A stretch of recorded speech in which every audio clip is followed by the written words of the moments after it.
সবার সামনে তালিকা উন্মুক্ত। যারা তালিকা দেখেছেন তাদের প্রত্যাশা পূরণ হয়েছে কি? অথবা কেমন হলো মন্ত্রিসভা? এই প্রশ্ন আজ সবচেয়ে বেশি প্রাসঙ্গিক। আমার উত্তরটা আগেভাগে দিয়ে নিতে চাই।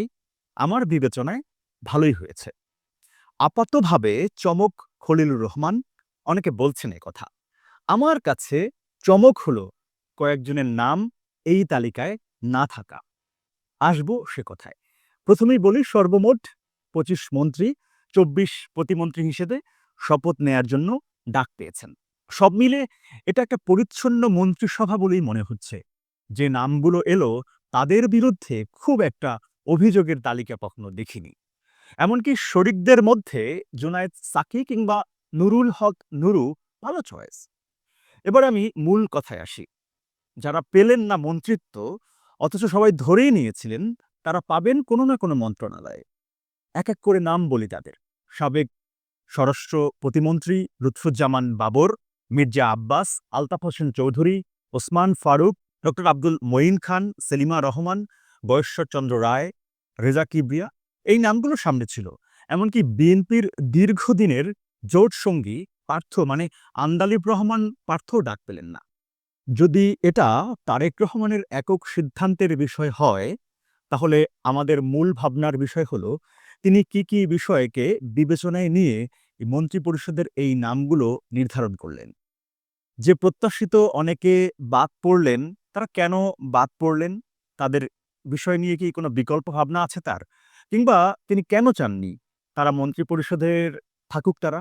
নির্দিষ্ট কোনো প্যাটার্ন কি ফলো করা হয়েছে? যে এই প্যাটার্নের লোকজন তার মন্ত্রিসভায় থাকলে সে কি তাদের জন্য এক ধরনের পরাজিত অবস্থান হতো? ২০০১ সালের অনেক বিতর্কিত অনেক মন্ত্রী ছিলেন, তাদেরকে কিন্তু বাদ রাখা হয়েছে এই তালিকায়। আমরা জানি যে আওয়ামী লীগের যে প্রোপাগান্ডা, সেই প্রোপাগান্ডায় অনেকে ক্ষতিগ্রস্ত হয়েছেন। কিন্তু কিছুটা তো বিতর্ক আছে বটে। সেই বিষয়টিকে বিবেচনায় নিলেন কি তারেক রহমান? কয়েকটি বিষয় নিশ্চিত যে স্বাস্থ্যগত বিষয়টিকেও বিবেচনায় নেওয়া হয়েছে। অন্তত রেজা কিবরিয়ার বিষয়টিতে অনেকেই বলছেন যে স্বাস্থ্যগত কারণেই তাকে নেওয়া হয়নি। আর বিতর্কিত কিছু নাম যেগুলো এড়িয়ে যাওয়া হয়েছে, সেই তালিকায় মির্জা আব্বাস, লুৎফুজ্জামান বাবর, আলতাফ হোসেন চৌধুরী এই নামগুলোকে আপনি বিবেচনা করতে পারেন। ববি হাজ্জাজ পেলেন, নুরু পেলেন, এমনকি সাকিও পেলেন। কিন্তু আন্দালিব রহমান পার্থ পেলেন না। বিষয়টি এখনো ঠিক বোঝা যাচ্ছে না। ভিন্ন কোনো প্ল্যান আছে কি তারেক রহমানের? সেটাও এখনো পরিষ্কার নয়। আরেকটি নাম এই ভিডিওতে এখনো উচ্চারিত হয়নি। তিনি খন্দকার মোশাররফ হোসাইন। কয়েকদিন ধরেই শোনা যাচ্ছিল রাষ্ট্রপতি হিসেবে বিএনপির চয়েস সাবেক এই মন্ত্রী। যদিও একইভাবে ডক্টর আব্দুল মঈন খানও এই কাতারে ছিলেন।